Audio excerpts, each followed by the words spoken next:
buenos días, hermanos. Buenos días. Van a abrir sus Biblias, por favor, en primer capítulo de Jeremías. En el primer capítulo de Jeremías.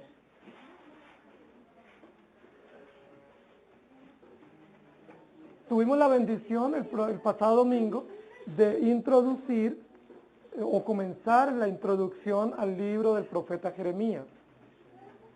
Estamos animados y deseosos de poder aprender de este profeta maravilloso. Estamos muy animados de poder aprender sobre este varón de Dios que es usado por el Señor para enseñarnos la palabra.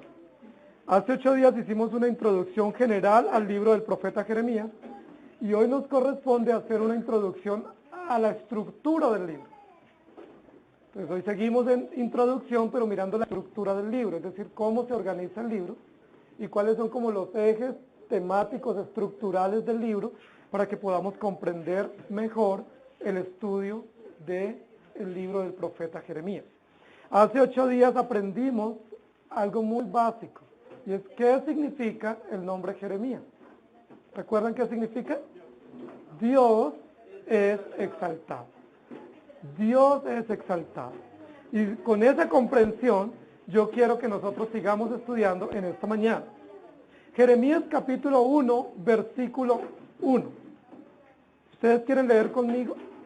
Jeremías capítulo 1, versículo 1.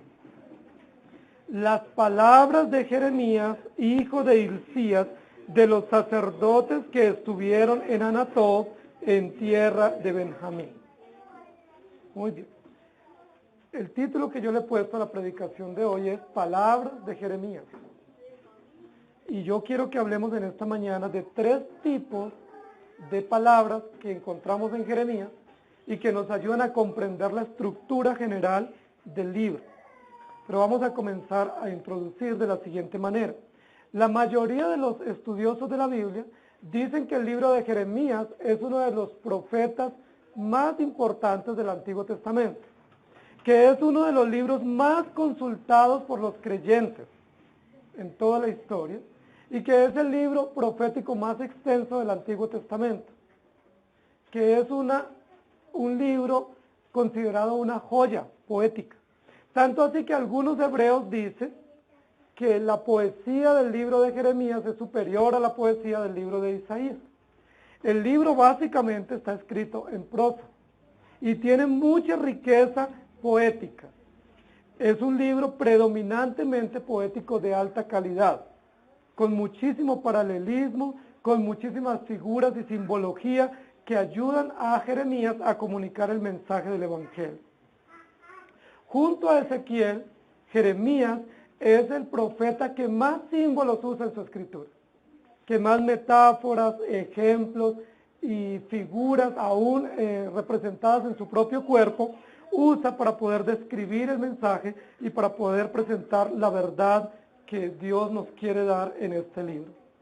Jeremías va aún en su propia realidad personal a representar verdades del Evangelio y verdades de la realidad política y social que va a acontecer en Israel y en Judá en la época en que él está escribiendo. Por ejemplo, Dios le ordenó a Jeremías no casarse, con un propósito, mostrar la aflicción que Israel iba a tener. Dios le ordenó a Jeremías que no tuviera hijos. Dios le ordenó a Jeremías no asistir a reuniones sociales, ni funerales, ni fiestas, ni matrimonios durante toda su vida, como signo de todo el sufrimiento y de todo el dolor que el pueblo de Israel iba a enfrentar. Dios le ordenó a Jeremías comprar un terreno antes de la deportación y escriturarlo y esconder las escrituras como señal de que el pueblo iba a regresar después de la deportación de Babilonia. Son muchas las señales que Jeremías va a representar en su propio cuerpo, como ponerse un cinto, ¿cierto? Como meterse en una caverna o en una cisterna también y estar por tiempo allí para representar el mensaje del Evangelio y el sufrimiento.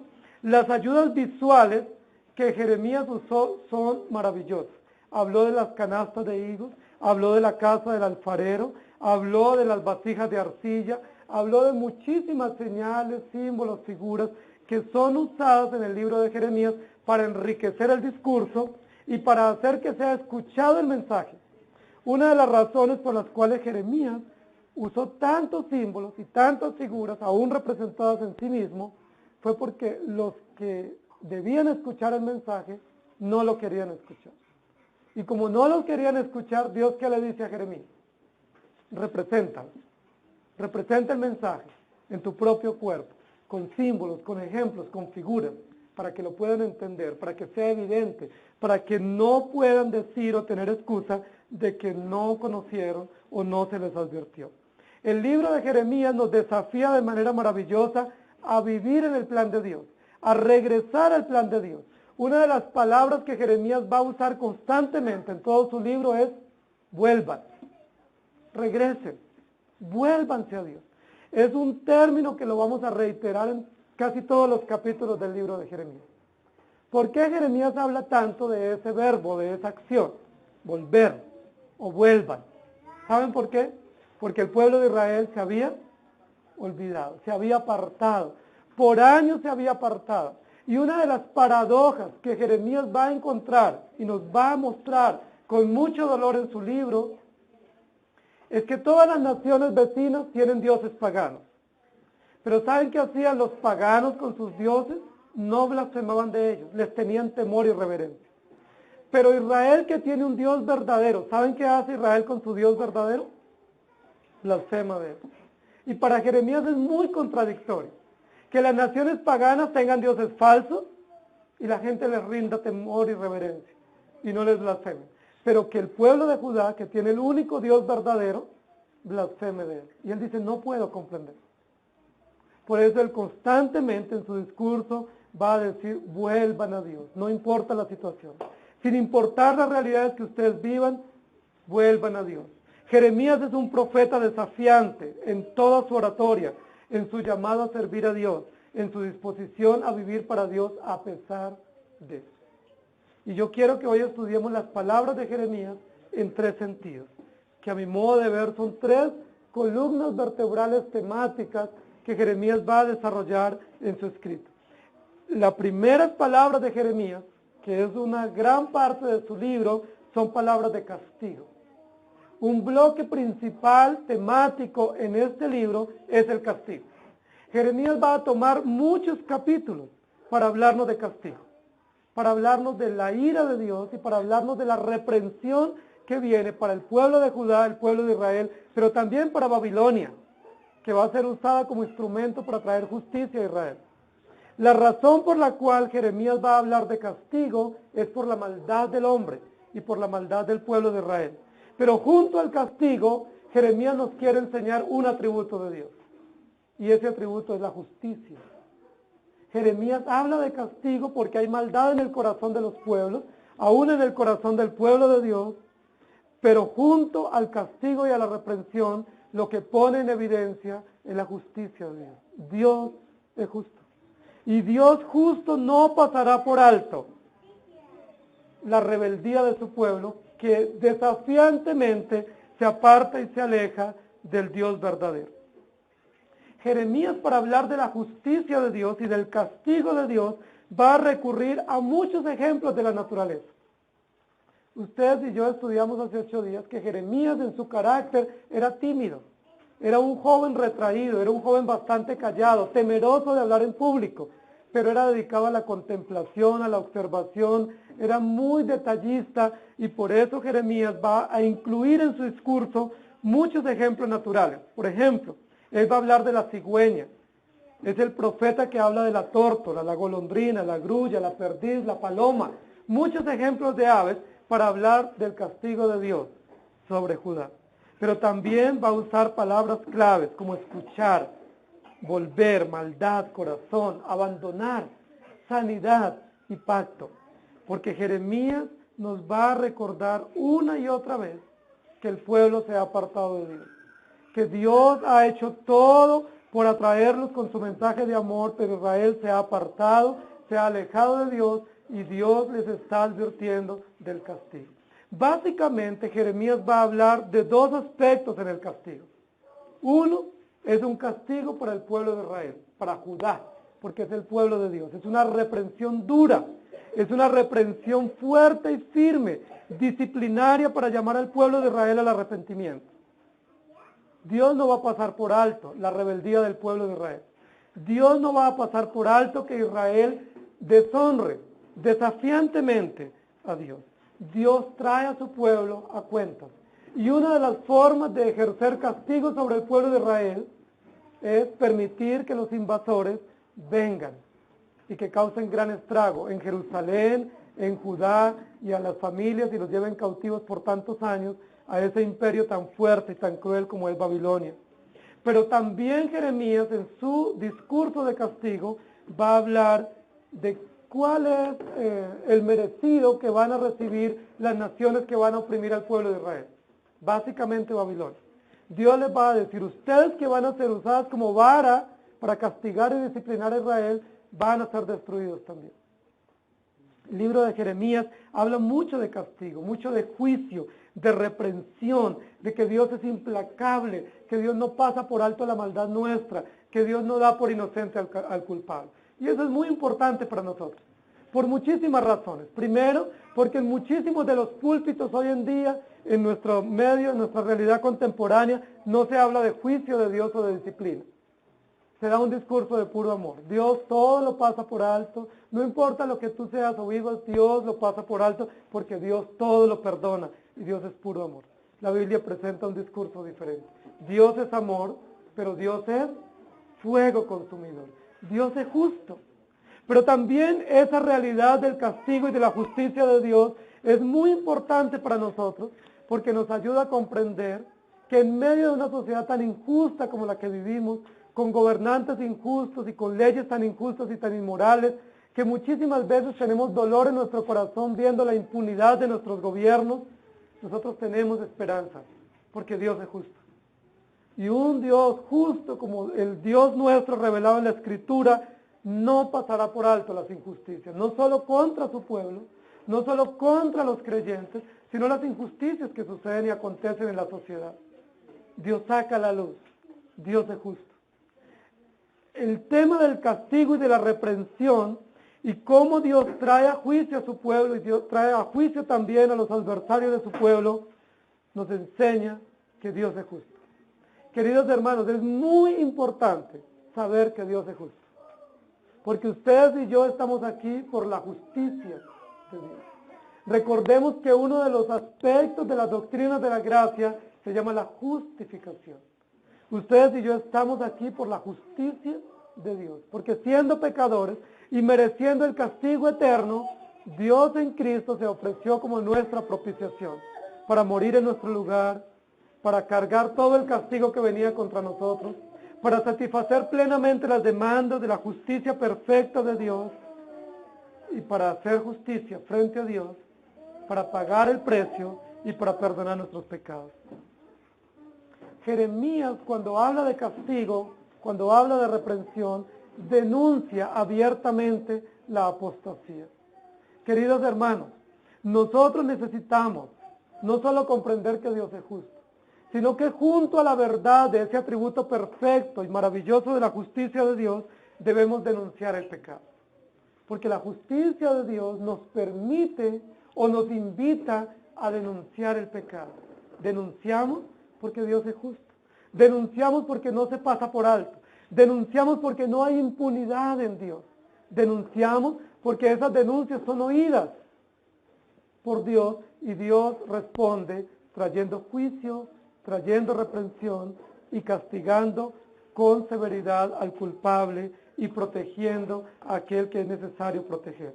El primer eje temático que va a ser uno de los hilos conductores de esta carta, de este libro profético del Antiguo Testamento, es la justicia de Dios. Pero la justicia evidente de Dios en la historia, no la justicia final. Algunos de nosotros cuando hablamos de la justicia de Dios pensamos solo en la justicia final, es decir, el juicio final, el trono blanco, ¿sí? Cuando todos compareceremos ante el tribunal de Cristo para rendir cuentas. Pero aquí no está hablando de una justicia final, está hablando de una justicia histórica, de una justicia aplicada a los hechos y realidades y circunstancias específicas que enfrentan los pueblos y las naciones. De una justicia que va a ser siendo aplicada y vista y se va a mostrar a las naciones que Dios es justo. Queridos hermanos, la justicia final es importante para nosotros, porque nos muestra la consumación del plan de Dios y la sentencia definitiva para los malos. Pero la justicia histórica es muy importante para nosotros, porque nos da esperanza. Dios en cada época de la historia, en cada circunstancia, con cada uno de los gobiernos y gobernantes, está haciendo justicia. Y muchas veces, para hacer justicia, usa a otras naciones e imperios injustos y malos para hacer justicia a su pueblo. ¿Quién esperaría que un imperio tan sanguinario, tan cruel como el babilónico, iba a ser usado por Dios para traer justicia a su propio pueblo? ¿Quién imaginaría eso? ¿Quién imaginaría que Nabucodonosor, un rey tan soberbio y tan altivo, iba a ser un instrumento en las manos de Dios, como una vara o un látigo para disciplinar a su pueblo rebelde? Pero la Biblia dice, pero esa justicia histórica es una justicia que va cumpliendo su tiempo, su límite, y Dios también hará justicia a aquellos que han sido crueles con su pueblo. El primer eje temático es la justicia de Dios frente a la maldad de su pueblo, no solo los perversos, impíos, paganos, sino la maldad de su propio pueblo, que siendo amado por gracia, es rebelde y obstinado. El segundo eje temático del libro de Jeremías es el lamento. Jeremías es un profeta conocido como el profeta de los lamentos. ¿A quién le gusta estar con alguien que se lamenta por todo? ¿A quién de nosotros nos gusta estar con alguien que se queja y que reclama y que llora y que se lamenta y se entristece con facilidad? Sin embargo, no vamos a encontrar en la Biblia a otro profeta con más disposición emocional e interna para lamentarse y para autoexaminarse y para sacar a la luz sus sentimientos que el profeta Jeremías. Jeremías es conocido como el profeta de los lamentos. Un hombre que tiene profundas angustias, un hombre que refleja su propio corazón, que desnuda su propio corazón a la luz de las naciones y que no tiene temor ni vergüenza de lamentarse, de llorar y de decir me siento en angustia, me siento en miseria, no sé qué hacer. Una de las razones por las cuales Jeremías se va a lamentar permanentemente es por la realidad que vive el pueblo, por el pecado del pueblo. Dicen algunos que el diario vivir o la constante en el profeta Jeremías es la constante del lamento. Jeremías se lamenta por muchas razones. Una razón, porque él no quería ser profeta, pero él siente que Dios lo sedujo. Él siente que Dios lo forzó y lo llevó a ser profeta. Y en muchos momentos Jeremías va a decir, yo por eso no quería hacerlo. Yo por eso te dije que no estaba dispuesto. Pero tú fuiste más fuerte y tú me llevaste a hacer algo que yo te dije que no quería. Recordemos que en el capítulo 1 Jeremías va a decir, yo no puedo. Yo soy un niño y no sé hablar. Pero Dios le dice, no digas soy un niño, porque a todo lo que envíe, a todo el lugar donde te envíe irás y dirás todo lo que te manda. ¿Saben por qué se siente angustiado Jeremías? Porque es tanta la maldad que lo rodea y es tanto el temor que él tiene para dar el mensaje de Dios. Y Jeremías una y otra vez le dice, Señor, acuérdate que yo no quería hacerlo. Y el Señor le dice, ánimo, hay que hacerlo. Tienes que hacerlo. No digas que no lo vas a hacer. Queridos hermanos, nosotros también enfrentamos situaciones similares, donde muchas veces decimos, yo por eso no lo quería hacer. Yo por eso dije que no me pusieron. Porque nosotros enfrentamos situaciones donde nos lamentamos, donde nos angustiamos y donde vemos que la responsabilidad es tan grande, que la obstinación del pueblo al cual tenemos que dirigirnos es tan grande, que la rebeldía y la infidelidad es tan grande que nosotros nos sentimos inferiores al llamado y nos sentimos incapaces ante esos desafíos. Jeremías es un profeta que comprende a plenitud el precio de lo que significa servir a Dios. Jeremías comprende el precio que hay que pagar por ser leal al llamado de Dios, por ser fiel a ese llamado. Él sabe que aunque quiera desviarse, desanimarse, no puede hacerlo. Él sabe que aunque no quiera dar ese mensaje, aunque la gente no lo quiera escuchar, él debe hacerlo y debe ser fiel. Y llega un momento, Jeremías, y lo vamos a ver mucho más adelante en el estudio, donde Jeremías dice, yo prefiero morirme, porque yo tengo que dar un mensaje siendo fiel a lo que Dios me dice, pero cuando yo doy ese mensaje, la gente me rechaza. Cuando yo soy fiel al mensaje, la gente se burla de mí. Jeremías entró en un tiempo de profundos lamentos, de muchísimas angustias. Jeremías dice, tú eres soberano, Señor, pero permítame decirte, ¿por qué haces eso conmigo? Señor, yo sé que tú todo lo puedes, pero deme un permiso de preguntarte, ¿será que usted no puede dejar de castigarme tanto? Yo sé que tú todo lo haces con fidelidad, pero déjame interpelarte. ¿Por qué me mandas a dar este mensaje tan duro a una gente con un corazón tan duro y tan rebelde? ¿No es lo que a veces nos pasa a nosotros? La Biblia dice que Jeremías sentía temor de todas partes, que Jeremías tenía angustia de todos lados, que Jeremías escuchaba voces de gente que hablaba de él, que se sentía perseguido, se sentía amenazado, se sentía cobarde ante el llamado y ante el encargo que Dios le había hecho. Jeremías exterioriza sus sentimientos para mostrarnos la realidad del llamado, la complejidad del llamado, pero para mostrarnos que Dios llama a hombres y mujeres que somos personas con muchas complejidades emocionales. No vamos a ver a Jeremías nunca parándose y cantando victoria y diciendo, Dios me llamó y yo lo puedo hacer.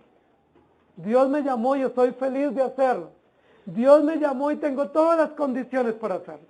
Por el contrario, vamos a encontrar a un Jeremías diciendo, yo no quiero ir, no tengo las condiciones, tengo tanto miedo, tengo tanto temor, me siento tan solo y tan angustiado, y me siento tan temeroso que yo no quiero ir. ¿Pero qué le responde el Señor? Jeremías, no digas que no vas a ir, porque a donde yo te mande, irás y hablarás todo lo que yo te diga. Ese es un eje temático interesante, porque va a ayudarnos a comprender las reacciones que nosotros tenemos frente a los encargos divinos. Todos tenemos encargos que Dios nos ha dado. La familia, el trabajo, los hijos, la iglesia. Algunos desarrollamos tareas en la iglesia. Y todos en muchos momentos de nuestra vida nos sentimos como Jeremías, como en una caverna. Muchos nos sentimos como en una cisterna donde no encontramos salida.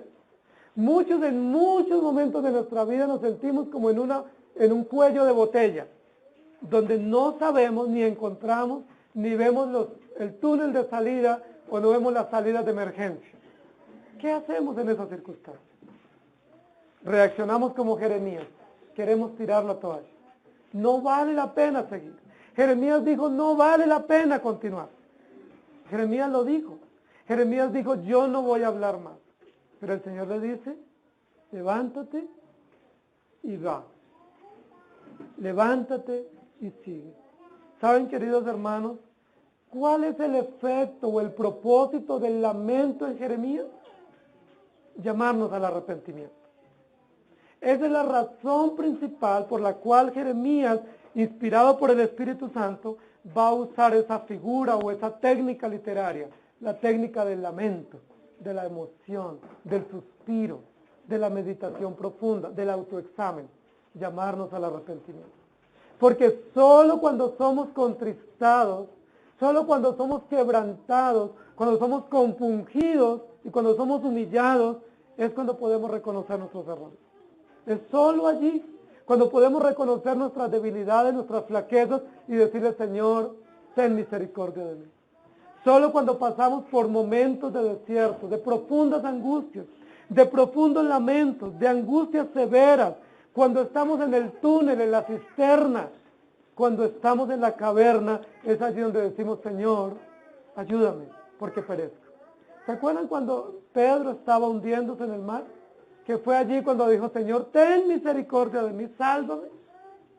¿Se acuerdan cuándo fue que Jonás oró pidiendo al Señor que tuviera misericordia de él?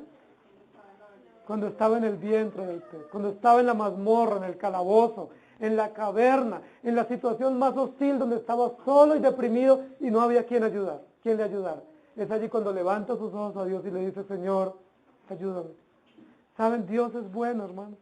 Y Dios en su infinita fidelidad y misericordia permite providencialmente a muchos de nosotros y en muchas de las circunstancias de nuestra vida que pasemos por situaciones de lamento, que pasemos por situaciones de dolor, de pérdidas, de angustias profundas. ¿Saben qué intención tiene Dios en esto? Que lleguemos al arrepentimiento, que le digamos, Señor, ayúdame. Todos se alejaron y me dejaron solo. Estoy solo, me lamento porque estoy solo, pero tú me puedes ayudar. Me arrepiento. David se arrepintió en su momento de tristeza.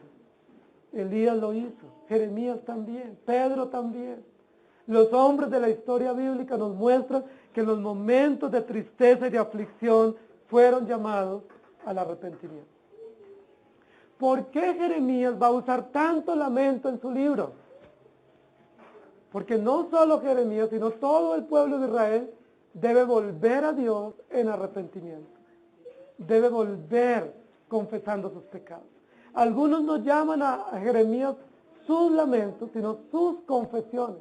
Porque cada vez que él se lamenta, está confesando su debilidad.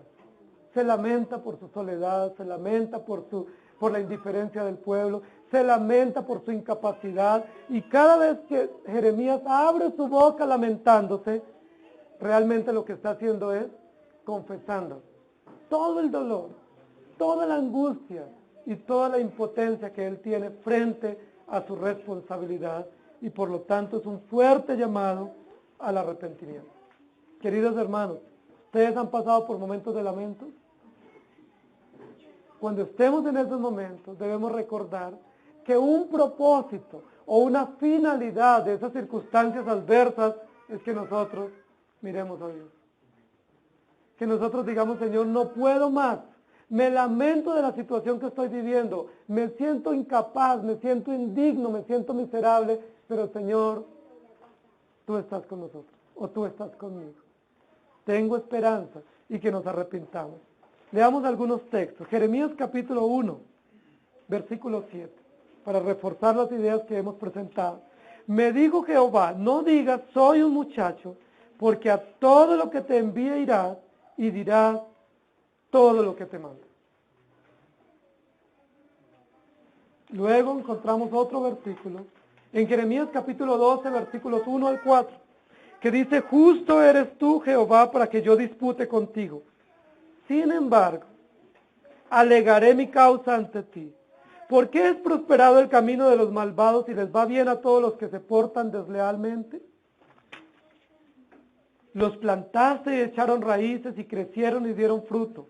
Cercano estás tú en sus bocas, pero lejos de sus corazones. Pero tú, Jehová, me conoces, me viste y has probado mi corazón para contigo. Arrebátalos como a ovejas para el degolladero y señálalos para el día de la matanza. ¿Hasta cuándo estará desierta la tierra y marchita la hierba del todo el campo? Por la maldad de los que en ella moran, han perecido los ganados y las aves, pues dijeron, no verá Dios nuestros pies. Dios, tú eres soberano, pero permítame, voy a alegar contigo, dice. ¿No nos ha pasado eso? ¿O nos pasa? Jeremías 11, 18 al 23. Jehová me lo hizo saber y lo supe. Entonces me hiciste ver sus obras. Yo era como un cordero inocente que llevan a degollar, pues no entendía que maquinaban designios contra mí diciendo, destruyamos el árbol con su fruto, cortémoslo a la tierra de los vivientes, para que no haya más memoria de su nombre. Pero tú, Jehová de los ejércitos, que juzgas con justicia, que escudriñas la mente y el corazón, déjame ver tu venganza sobre ellos, porque ante ti he expuesto mi causa. Por tanto, así ha dicho Jehová acerca de los hombres de Anatot que buscan tu vida, diciendo, no profetices el nombre de Jehová para que no mueras a nuestras manos. Así pues ha dicho Jehová de los ejércitos, yo les castigaré. Los jóvenes morirán a espada, sus hijos y sus hijas morirán de hambre, no quedará ni un resto de ellos, pues yo traeré el mal sobre los hombres de Anatot en el año de su castigo. ¿Saben, queridos hermanos, qué es de las cosas más paradójicas para Jeremías en su sufrimiento? Jeremías era de Anatot, ¿recuerdan? Una pequeña provincia a las afueras de Jerusalén. Jeremías había nacido allí, su familia, sus abuelos, sus padres habían sido criados en Anatot. Jeremías había dicho, aquí nazco y aquí voy a morir. Yo quiero morir en Anatot. Fue tanto que cuando compró la propiedad, la compró en Anatot, porque él quería morir allí. Dios llamó a Jeremías en Anatot y fueron testigos sus coterráneos. Sin embargo, ¿quiénes eran los que más duros le daban a Jeremías? ¿Quiénes eran los que le deseaban más su muerte? ¿Quiénes eran los que se levantaban en contra de él y le dolía mucho? Su propia gente. ¿Saben? Eso duele mucho. La Biblia dice que lo que más nos duele en el sufrimiento es que nos lo causen los más cercanos. ¿Sí? Y no pasa así entre nosotros igual hoy. ¿Quiénes son los que más, de quienes más recibimos desprecios, indignación, desvalorización y que causa mayor dolor? ¿De quiénes es? No es de los de la misma casa, no es de los más cercanos, es de los que más esperamos, pero ante esa situación de lamento tenemos que mirar a Dios. ¿Saben? Jeremías en su condición pecaminosa dijo, pues los veré destruidos. Veré que la maldad de Dios vendrá contra ustedes. Pero ¿qué Dios le dice? No, sí los voy a destruir, pero no debemos esperar venganza. No debemos sentarnos a esperar ver cómo los que nos hacen mal sufren. Jeremías capítulo 15, versículos 10 al 21. Dice Jeremías, ay de mí, madre mía, que me engendraste, hombre de contienda y hombre de discordia para toda la tierra. Nunca he dado ni tomado en préstamo, y sin embargo todos me maldicen. Sea así, Jehová, si no te he rogado por su bien, si no he suplicado ante ti en favor del enemigo en tiempo de aflicción y en época de angustia. ¿Puede alguno quebrar el hierro del norte y el bronce? Tus riquezas y tus tesoros entregará a la rapiña sin ningún precio por todos tus pecados y en todo tu territorio. Y te haré servir a tus enemigos en tierra que no conoces, porque fuego se ha encendido en mi furor y arderá contra vosotros. Tú lo sabes, Jehová, acuérdate de mí. Visítame y véngame de mis enemigos. No me reproches en la prolongación de tu enojo. Sabes que por amor de ti sufro afrenta. Fueron hallados tus palabras y yo las comí. Tu palabra me fue por gozo y por alegría a mi corazón, porque tu nombre se invocó sobre mí, Jehová, Dios de los ejércitos. No me senté en compañía de burladores, ni me engreí a causa de tu profecía. Me senté solo porque me llenaste de indignación. ¿Por qué fue perpetuo mi dolor y mi herida incurable que no admitió curación?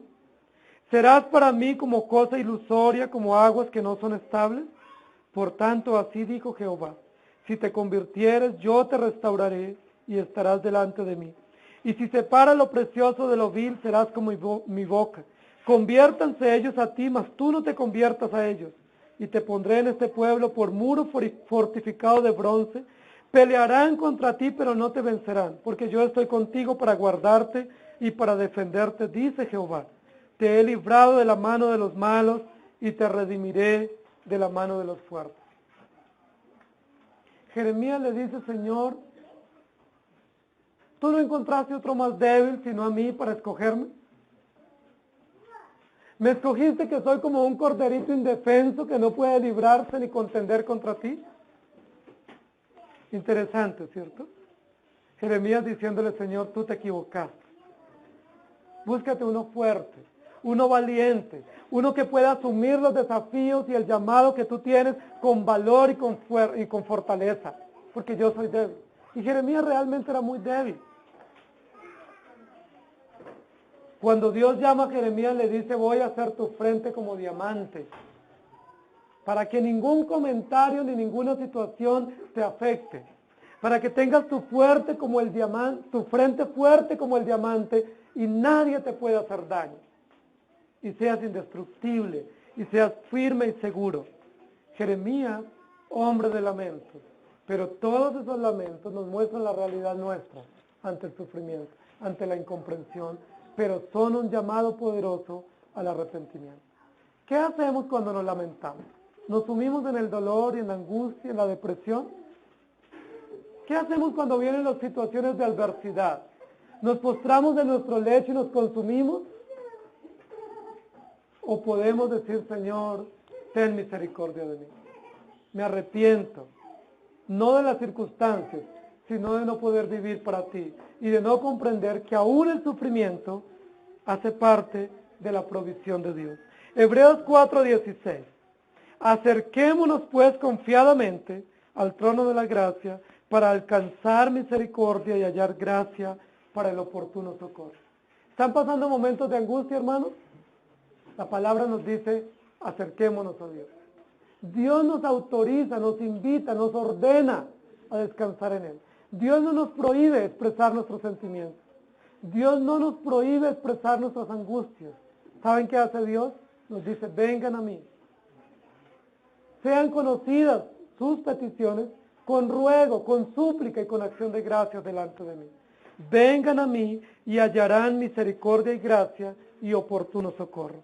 El tercer eje temático de esta carta, del libro de Jeremías, es el consuelo. Primero, la justicia de Dios a raíz, la justicia de Dios a raíz del pecado que trae castigo y juicio para el pueblo.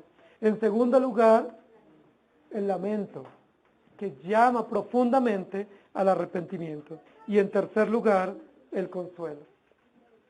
El consuelo que nos muestra la esperanza, que nos muestra que en medio de la reprensión y en medio de la incomprensión hay esperanza, hay consuelo. Y eso es supremamente maravilloso para nosotros. No somos como los que no tienen esperanza. Si el mensaje de Dios es solo castigo y reprensión, no es evangelio.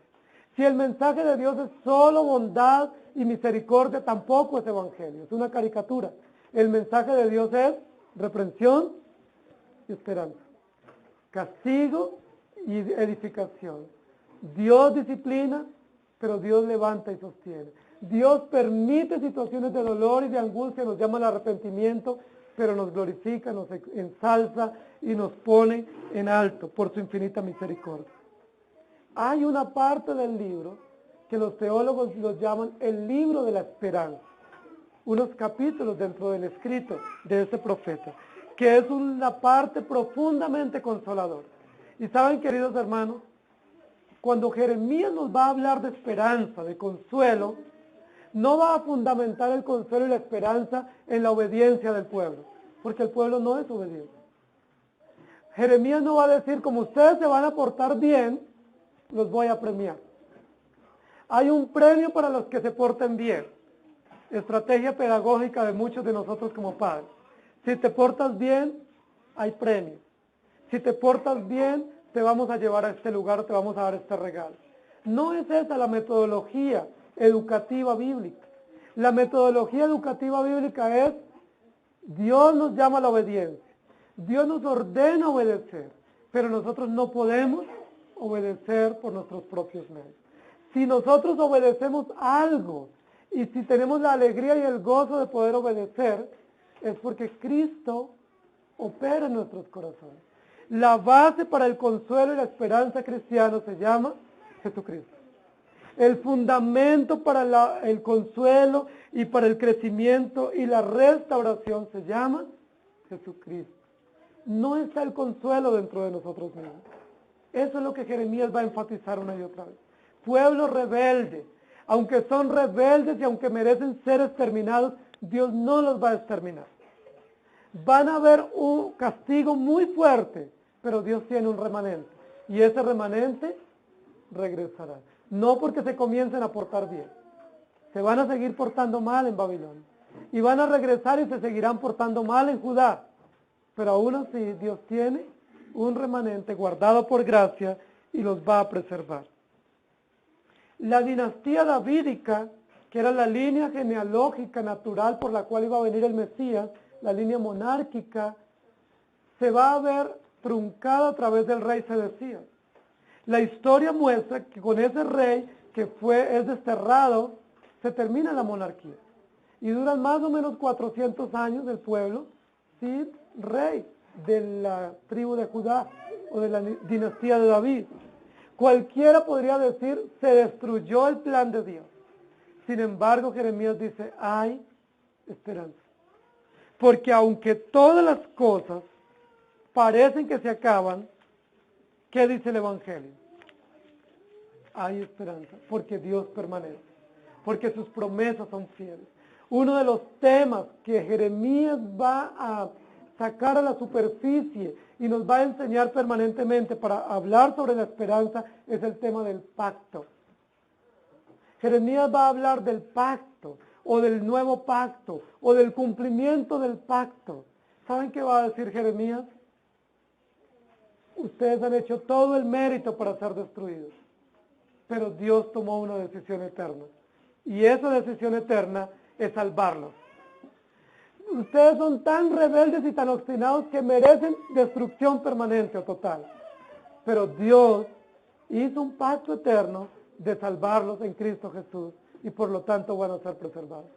Saben, queridos hermanos, la razón de la esperanza nuestra se llama Jesucristo. Esa es la esperanza cristiana. Ese es nuestro consuelo profundo y seguro. Usted no puede decir, yo tengo esperanza porque me estoy portando bien. Yo tengo esperanza porque a partir de hoy decidí hacer esto o aquello. Ustedes y yo no podemos pensar eso, porque eso no es evangelio. Eso es humanismo. Eso es paganismo. El mundo recompensa si te portas bien o te portas mal. ¿Saben? Dios no nos recompensa así. Dios nos recompensa por gracia. Siendo nosotros rebeldes y malos, Dios es bueno. Siendo nosotros obstinados y viviendo en rebeldía, Dios es misericordioso. Siendo nosotros injustos, Dios es fiel. Y ese es el Evangelio. Esa es la esperanza profunda que invade nuestro corazón. Los judíos sufrieron el exilio, reprensión justa de parte de Dios. Pero saben, Dios no los exterminó. Dios pudo haberlos exterminado, como puede hacerlo con nosotros hoy. ¿Por qué no exterminó a su pueblo rebelde? Que eran más malos que las mismas naciones paganas. Eran más infieles que los paganos. Los paganos eran fieles a sus dioses, pero los judíos no eran fieles a su Dios. Los paganos no blasfemaban de sus dioses falsos, pero los judíos sí blasfemaban de su Dios verdadero. Dios debía haberlos exterminado, en términos prácticos de nuestra comprensión. Pero ¿saben por qué Dios no los exterminó? Porque Dios es fiel. Y porque Dios hizo un pacto eterno. Y en ese pacto eterno, donde está comprometido Jesucristo a través de la redención, determinó eternamente salvar a sus hijos. Y Él no dijo, los voy a salvar si se portan bien. Él dijo, los voy a salvar porque decidí salvarlos. Los voy a salvar porque soy justo y verdadero. Dios dijo, los voy a salvar porque yo voy a demostrar que tengo un hijo perfecto. Y a través de mi hijo perfecto y por su obediencia perfecta, los voy a salvar eternamente y para siempre.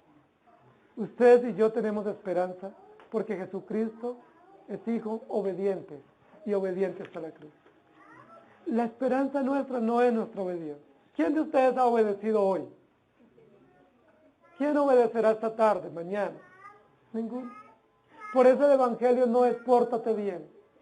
Ese es el humanismo. El Evangelio no es pórtate bien para que te vaya bien. El Evangelio es cree en Cristo, porque solo en Jesucristo hay esperanza. El Evangelio es tú no puedes, pero Cristo todo lo puede. Y Él lo hizo todo y nos da las condiciones y nos capacita y nos da el gozo y la fortaleza para vivir para Dios. Saben, queridos hermanos, ese mensaje de la esperanza es alentador para el pueblo en el exilio. Dice la historia en la misma Biblia que los judíos no escucharon a Jeremías cuando estaban en Judá, porque Jeremías les hablaba de destrucción, les hablaba de juicio, de castigo, y lloraba frente a ellos y nadie le creyó. ¿Saben cuándo comenzaron a creer al mensaje de Jeremías? Cuando estaban en el exilio. Cuando estaban en el exilio, comenzaron a pedir copias de los escritos de Jeremías y comenzaron a leerlos. Cuando el pueblo de Israel estaba viendo la espada, viendo la destrucción, enfrentando el hambre y la peste, comenzaron a recordar que años atrás había habido un profeta que se llamaba Dios es exaltado, que les había dicho que iban a volver, que el exilio no iba a ser permanente y que había esperanza para ellos. Y saben que dijeron, ¿dónde están los rollos? ¿Dónde están los escritos de Jeremías? Queremos leerlos. Les fueron útiles para los que quedaron en Judá, les fueron útiles para los pueblos del desierto que estaban allí observando y presenciando la realidad judía, pero les fue útil a los judíos que estaban en Babilonia, en el exilio. Leyendo recordaron que hay consuelo para ellos y que Dios los iba a regresar. Y fue allí donde comenzaron a comprender toda la realidad del mensaje. ¿Saben, queridos hermanos? Muchos de nosotros, cuando estamos en situaciones buenas, se nos da el consejo, se nos da la verdad y no la apreciamos. ¿Saben cuándo la comenzamos a apreciar? Cuando estamos en la cisterna, cuando estamos en la caverna, cuando estamos en el pozo. Es allí cuando comenzamos a comprender el Evangelio. Dios nos dice en su palabra que hay esperanza para nosotros. Y no solo para nosotros, hay esperanza para nuestros hijos. El mensaje de Jeremías es un mensaje generacional. Es un mensaje donde nos va a decir, el pueblo va a regresar después de 70 años. ¿Ustedes creen que Jeremías compró esa propiedad pensando en que él después de 70 años volvería a poseerla y a disfrutarla? ¿Cuál es el mensaje implícito de él comprar esa propiedad? Mostrarnos que hay esperanza y que el pueblo no iba a vivir eternamente en el exilio, o que no iba a ser exterminado allá, sino que Dios lo iba a regresar. Y al regresar, sus hijos, sus nietos o las nuevas generaciones iban a poder disfrutar esa tierra. Queridos hermanos, cuando hablamos de la esperanza, no estamos hablando del hoy solamente. Cuando hablamos de la esperanza, estamos hablando del futuro. Hay esperanza. Hay esperanza para nuestros hijos, a pesar de que ellos sean rebeldes igual que nosotros. Hay esperanza para nuestras nuevas generaciones a pesar de que ellos sean obstinados. Y aunque a veces nosotros no sepamos qué hacer con nuestros hijos o con nuestros nietos, hay esperanza. ¿Saben cómo se llama esa esperanza? Jesucristo. Esa esperanza es el Evangelio. Esa esperanza es el pacto eterno de Dios, que Dios hizo en sí mismo de salvar a nosotros y a nuestra descendencia. Esa es una esperanza segura, esperanza gloriosa, que nos anima y nos fortalece. Jeremías capítulo 23, versículo 5. Vienen días, dice Jehová, en que levantaré a David renuevo justo, y reinará como rey, el cual será dichoso y actuará conforme al derecho y a la justicia en la tierra. Está hablando de Cristo Jesús, que va a venir y que va a cumplir plenamente las determinaciones pactuales.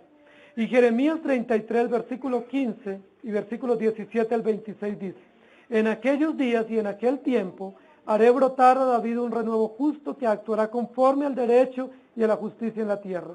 Porque así dice Jehová, no faltará a David un descendiente que se siente sobre el trono de la casa de Israel, ni a los sacerdotes y levitas faltará un descendiente que delante de mí ofrezca holocausto, encienda ofrenda y haga sacrificio cada día. Vino palabra de Jehová a Jeremías diciendo, así ha dicho Jehová, si pudiera invalidarse mi pacto con el día y mi pacto con la noche, de tal manera que no hubiera día ni noche a su debido tiempo, podría también invalidarse mi pacto con mi siervo David, para que deje de tener un hijo que reine sobre su trono, y mi pacto con los levitas y sacerdotes mis ministros. Como no puede ser contado el ejército del cielo, ni se puede medir la arena del mar, así multiplicaré la descendencia de David mi siervo y de los levitas que me sirven. Vino palabra de Jehová a Jeremías diciendo, ¿no te has fijado en lo que habla este pueblo diciendo, las dos familias que Jehová escogió las ha desechado? Así tienen en poco mi pueblo, que ni siquiera lo tienen por nación. Así ha dicho Jehová, si yo no he establecido mi pacto con el día y con la noche, si no he puesto las leyes del cielo y de la tierra, entonces es cierto que rechazaré la descendencia de Jacob y de David, mi siervo, para no tomar de su descendencia a quien sea su Señor sobre la posteridad de Abraham, de Isaac y de Jacob. Haré volver sus cautivos y tendré de ellos misericordia. ¿Puede invalidarse el pacto de Dios? ¿Puede Dios retractarse de que lo haya llamado a usted y a su familia para servirle? ¿Puede Dios decir, lo llamé, pero como no quiere, voy a desistir de esa persona? ¿Puede Dios decir, bueno, lo llamé, pero como no está dispuesto, entonces buscaré otra persona? ¿Se invalidarán las determinaciones de Dios? ¿Podemos impresionar a Dios con nuestros alegatos y justificaciones para decirle, Señor, yo no soy, búscate a otro? Imposible. No se invalida con el día ni con la noche. Si Dios llama, Dios sostiene. Dios es fiel, hermanos. Esa es nuestra esperanza. Dios nos llamó a nosotros y a nuestras familias. Puede ser que seamos tenidos en poco por nosotros mismos y por otros, pero Dios engrandece a su propio pueblo y levanta nuestra vida. Eso es maravilloso. Palabras de consuelo que dan profunda esperanza. Queridos hermanos, el libro del profeta Jeremías es un libro que nos va a hablar del castigo de Dios para mostrarnos su justicia. Es un libro que nos va a hablar profundamente de la angustia y del dolor y de la miseria que enfrentamos por las realidades diarias para llamarnos al arrepentimiento. Pero es un libro que nos va a hablar sobre el consuelo que viene de Dios para darnos esperanza segura y eterna en diferentes situaciones. Es un libro maravilloso, es un libro poético extraordinario, es un libro que nos llega bien en las circunstancias en las que estamos viviendo. Es un libro que va a ser útil para nosotros como familias, que estamos pasando momentos de angustia y de dolor.